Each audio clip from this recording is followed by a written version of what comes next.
Greetings bakers, let's make buttermilk pancakes. Begin by adding in 2 cups of sifted all-purpose flour to a bowl, followed by half a teaspoon of baking soda, 1 tablespoon of baking powder, 1 teaspoon of salt, 3 tablespoons of sugar, and whisk until well combined. Set aside and let's work on the wet ingredients. To a bowl or measuring cup, add in 2.5 cups of buttermilk, 2 eggs, a 1/4 teaspoon of almond extract, and whisk. If you'd like, you can add in 1 teaspoon of vanilla extract as well. Bring back the dry ingredients and using a measuring cup or a regular drinking glass, create a well in the center for you to now pour the wet ingredients into. Please like, share, subscribe, and comment if you're enjoying the video.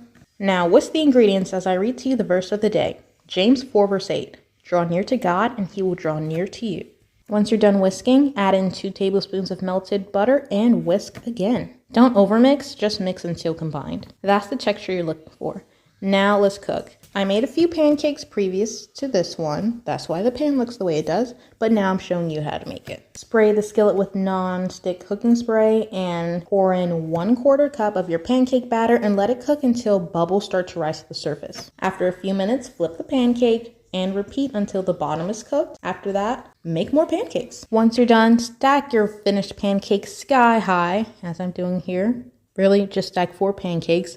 Now drizzle some maple syrup on top. This is real maple syrup from Canada, possibly, not Aunt Jemima's, or some other synthetic heart attack inducing substance.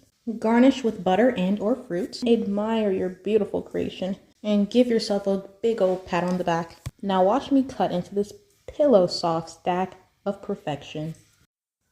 Take it from me, this recipe produces sublime pancakes, but please try it for yourself and let me know how it went. Thanks for watching. Enjoy your day.